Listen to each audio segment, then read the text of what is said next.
നേർവേദി പ്രഭാഷണ പരമ്പരയിലേക്ക് ഏവർക്കും സ്വാഗതം. സുവിശേഷകൻ കുഞ്ഞുമോൻ തോട്ടപ്പള്ളി ഇപ്പോൾ നിങ്ങളുമായി ദൈവവചനം പങ്കുവെക്കുന്നു. ശ്രദ്ധിച്ചാലും.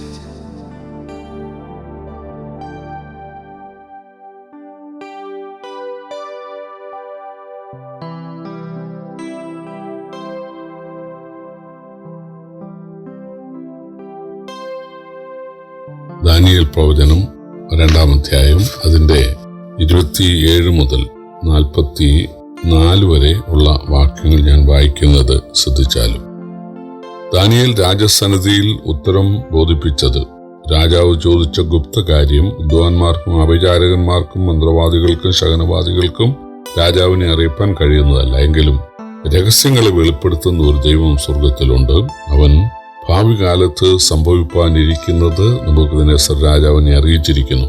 സ്വപ്നവും പള്ളിമത്തയിൽ വെച്ച് തിരുമനസ്സിലുണ്ടായ ദർശനങ്ങളുമാവിത്.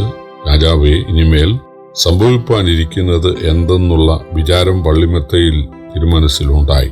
രഹസ്യങ്ങളെ വെളിപ്പെടുത്തുന്നവൻ സംഭവിപ്പാനിരിക്കുന്നത് അറിയിച്ചുമിരിക്കുന്നു. എനിക്കോ ജീവനോടിരിക്കുന്ന യാതൊരുത്തിനേക്കാളും അധികമായ ജ്ഞാനം ഒന്നും ഉണ്ടായിട്ടല്ല, രാജാവിനോട് അർത്ഥം ബോധിപ്പിക്കേണ്ടതിനും തിരുമനസ്സിലെ വിചാരം തിരുമനസ്സുകൊണ്ട് അറിയേണ്ടതിനുമത്രേ ഈ രഹസ്യം എനിക്ക് വെളിപ്പെട്ടിരിക്കുന്നത്. രാജാവ് കണ്ട ദർശനമോ വലിയൊരു ബിംബം, വലിപ്പമേറിയതും വിശേഷ ശോഭയുള്ളതുമായ ആ ബിംബം തിരുമുമ്പിൽ നിന്നു. അതിന്റെ രൂപം ഭയങ്കരമായിരുന്നു. ബിംബത്തിന്റെ തല തങ്കം കൊണ്ടും നെഞ്ചും കൈയും വെള്ളി കൊണ്ടും വയറും അരയും താമ്രം കൊണ്ടും തുട ഇരുമ്പുകൊണ്ടും കാൽ പാതി ഇരുമ്പുകൊണ്ടും പാതി കളിമണ്ണുകൊണ്ടും ആയിരുന്നു. തിരുമനസ്സുകൊണ്ട് നോക്കിക്കൊണ്ടിരിക്കുമ്പോൾ കൈതൊടാതെ ഒരു കല്ല് പറഞ്ഞു വന്ന് ബിംബത്തെ ഇരുമ്പും കളിമണ്ണും കൊണ്ടുള്ള കാലിൽ അടിച്ച് തകർത്ത് കളഞ്ഞു. ഇരുമ്പും കളിമണ്ണും താമ്രവും വെള്ളിയും പൊന്നും ഒരുപോലെ തകർന്ന് വേനൽക്കാലത്ത് കളത്തിലെ പതിർ പോലെ ആയിത്തീർന്നു. ഒരിടത്തും തങ്ങാതവണ്ണം കാട്ടവയെ പറപ്പിച്ചു കൊണ്ടുപോയി ബിംബത്തെ അടിച്ച കല്ലൊരു മഹാപർവ്വതമായി തീർന്നു. ഭൂമിയിലൊക്കെയും നിറഞ്ഞു. ഇതത്രേ സ്വപ്നം. അർത്ഥവും അടിയങ്ങൾ തിരുമനസ് അറിയിക്കാം. രാജാവെ, തിരുമനസ്സുകൊണ്ട് രാജാതി രാജാവാകുന്നു. സ്വർഗസ്ഥനായ ദൈവം തിരുമനസ്സിലേക്ക് രാജത്വവും ഐശ്വര്യവും ശക്തിയും മഹത്വവും നൽകിയിരിക്കുന്നു. മനുഷ്യർ പാർക്കുന്നിടത്തൊക്കെയും അവയെയും കാട്ടിലെ മൃഗങ്ങളെയും ആകാശത്തിലെ പക്ഷികളെയും അവൻ തൃക്കൈയിൽ തന്ന എല്ലാറ്റിനും തിരുമനസ്സിലെ അധിപതി ആക്കിയിരിക്കുന്നു. പൊന്നുകൊണ്ടുള്ള തല തിരുമനസ്സുകൊണ്ട് തന്നെ. തിരുമനസ്സിലെ ശേഷം തിരുമേനിയേക്കാൾ താണതായ മറ്റൊരു രാജത്വവും സർവഭൂമിയിലും വരുവാനിരിക്കുന്ന അതായി താമ്രം കൊണ്ടുള്ള മൂന്നാമതൊരു രാജത്വവും ഉത്ഭവിക്കും. 4-ാമത്തെ രാജത്വം ഇരുമ്പ് പോലെ ബലമുള്ളതായിരിക്കും. ഇരുമ്പ് സകലത്തെയും തകർത്ത് കീഴടക്കുന്നുവല്ലോ. തകർക്കുന്ന ഇരുമ്പ് പോലെ അത് അവയെയൊക്കെയും ഇടിച്ച് തകർത്ത് കളയും. കാലും കാൽവിരലും പാതി കളിമണ്ണും പാതി ഇരുമ്പും കൊണ്ടുള്ളതായി കണ്ടതിന്റെ താല്പര്യമോ അത് ഒരു ഭിന്ന രാജ്യത്വമായിരിക്കും. എങ്കിലും ഇരുമ്പും കളിമണ്ണും ഇട കലർന്നതായി കണ്ടതുപോലെ അതിൽ ഇരുമ്പിലുള്ള ബലം കുറെ ഉണ്ടായിരിക്കും. കാൽ വിരൽ പാതി ഇരുമ്പും പാതി കളിമണ്ണും കൊണ്ടായിരുന്നത് പോലെ രാജ്യത്വം ഒട്ട് ബലമുള്ളതും ഒട്ട് ബലമില്ലാത്തതും ആയിരിക്കും.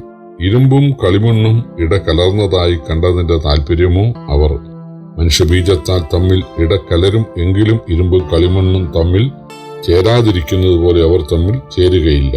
ഈ രാജാക്കന്മാരുടെ കാലത്ത് സ്വർഗസ്ഥനായ ദൈവം ഒരു നാളും നശിച്ചു പോകാത്ത ഒരു രാജ്യത്വം സ്ഥാപിക്കും. ആ രാജ്യത്വം വേറെ ഒരു ജാതിക്ക് ഏൽപ്പിക്കപ്പെടുകയില്ല. അത് ഈ രാജ്യത്വങ്ങളെയൊക്കെയും തകർത്ത് നശിപ്പിക്കും, എന്നേക്കും നിലനിൽക്കുകയും ചെയ്യും.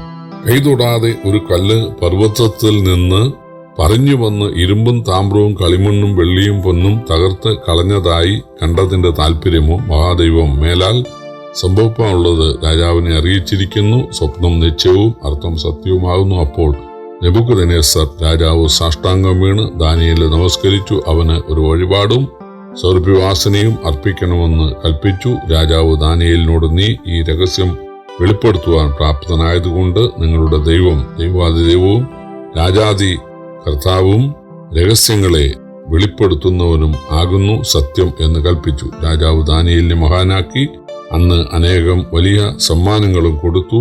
അവനെ ബാബേൽ സംസ്ഥാനത്തിനൊക്കെയും അധിപതിയും ബാബേലിലെ സകല വിദ്വാൻമാർക്കും പ്രധാന വിചാരകനും ആക്കിവെച്ചു. ദാനിയേലിന്റെ അപേക്ഷ പ്രകാരം രാജാവ് ശദ്രക്കിനെയും മേശക്കിനെയും അബേദ്നെഗോവിനെയും ബാബേൽ സംസ്ഥാനത്തിലെ കാര്യാദികൾക്ക് മേൽവിചാരകരാക്കി. ദാനിയേലു രാജാവിന്റെ കോവിലകത്ത് പാർത്തു.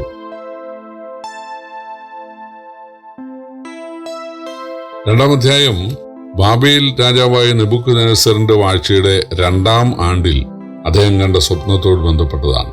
രാജാവ് സ്വപ്നം കണ്ടത് എന്തെന്ന് മറന്നുപോയി. അതിനാൽ അസ്വസ്ഥനായ അദ്ദേഹം രാജ്യത്തെ സകല വിദ്വാൻമാരെയും മന്ത്രവാദികളെയും സ്വപ്നവും അർത്ഥവും അറിയിക്കാൻ കൽപ്പിച്ചു. സ്വപ്നം പറഞ്ഞാൽ അർത്ഥം പറയാം എന്നായി അവർ. രാജാവ് പറഞ്ഞു, സ്വപ്നം നിങ്ങൾ പറയുന്ന പക്ഷം തീർച്ചയായിട്ടും അതിന്റെ അർത്ഥവും നിങ്ങൾക്ക് ദൈവം വെളിപ്പെടുത്തും, അത് സത്യവുമായിരിക്കും. നിങ്ങളത് അറിയിക്കുന്നില്ലെങ്കിൽ സകല വിദ്വാന്മാരെയും മന്ത്രവാദികളെയും ആഭിചാരകന്മാരെയും ശകനവാദികളെയും കൽദേരെയും കൊല്ലും, അവരുടെ വീട് കുപ്പക്കുന്നാക്കും എന്ന് രാജാവ് വിധിച്ചു. ദാനിയേലും കൂട്ടരും അതിൽപ്പെടുമായിരുന്നു. കാരണം അവരും രാജ്യത്തെ വിദ്വാൻമാരാണല്ലോ. ഇതറിഞ്ഞ ദാനിയേൽ അകപ്പടി നായകനായ അരിയോക്കിനോട് സ്വപ്നവും അർത്ഥവും ഞാൻ അറിയിക്കാം എന്ന് രാജാവിനോട് പറയണം എന്ന് പറഞ്ഞു. അതിനുശേഷം ദാനിയേലും കൂട്ടരും ദൈവത്തോട് പ്രാർത്ഥിക്കാൻ തയ്യാറായി. ദൈവം ദാനിയേലിന് സ്വപ്നവും അർത്ഥവും വെളിപ്പെടുത്തി. രാജസന്നിധിയിൽ എത്തിയ ദാനിയേൽ രാജാവിനോട് പറഞ്ഞു, ലോകത്തിന്റെ ഭാവി അറിയാൻ അങ്ങ് ആഗ്രഹിച്ചു. ദൈവം ഒരു ബിംബത്തിന്റെ ചിത്രീകരണത്തിലൂടെ അങ്ങേ അറിയിച്ചിരിക്കുകയാണ്. ബിംബത്തിന്റെ തല തങ്കം, നെഞ്ചും കൈയും വെള്ളി, വയറും അരയും താമ്രം, തുട ഇരുമ്പ്, കാലും വിരലുകളും ഇരുമ്പും കളിമണ്ണും. രാജാവ് പറഞ്ഞു, അത് ശരിയാണ്. കൈതൊടാതെ പറഞ്ഞു വന്ന ഒരു കല്ല് ബിംബത്തെ തകർത്ത് പതിരുപോലെ ആക്കിക്കളഞ്ഞു. അങ്ങാണ് താമ്രം. അങ്ങേക്ക് ശേഷം താഴ്ന്ന വെള്ളി, താമ്രം, ഇരുമ്പ്, അവസാനം ഇരുമ്പും കളിമണ്ണും എന്നുള്ള നിലയിലായിരിക്കും ലോകത്തിലെ രാജത്വങ്ങൾ. പക്ഷേ കൈതൊടാതെ പറഞ്ഞു വന്ന കല്ല് ഇതിനെയെല്ലാം തകർത്തിട്ട് മഹാപർവ്വതമാകുമെന്ന് പറഞ്ഞാൽ ദൈവരാജ്യം സ്ഥാപിക്കും. സ്വർഗത്തിൽ നിന്ന് വരുന്നവൻ ദൈവരാജ്യം സ്ഥാപിക്കും. അത് യഹോവയായ ദൈവമാണ് എന്ന് ദാനിയേൽ പറഞ്ഞു. ഇത് കേട്ട രാജാവ് ദാനിയേലിന്റെ ദൈവം സത്യദൈവമാണെന്ന് സമ്മതിച്ചു. ദാനിയേലിനെ ബാബേലിലെ സകല വിദ്വാൻമാർക്കും മേലാക്കി. ദാനിയേലിന്റെ അപേക്ഷ പ്രകാരം തന്റെ കൂട്ടാളികളായ 3 പേർക്കും ഉന്നത ഉദ്യോഗം ലഭിക്കുവാൻ ഇടയായി തീർന്നു.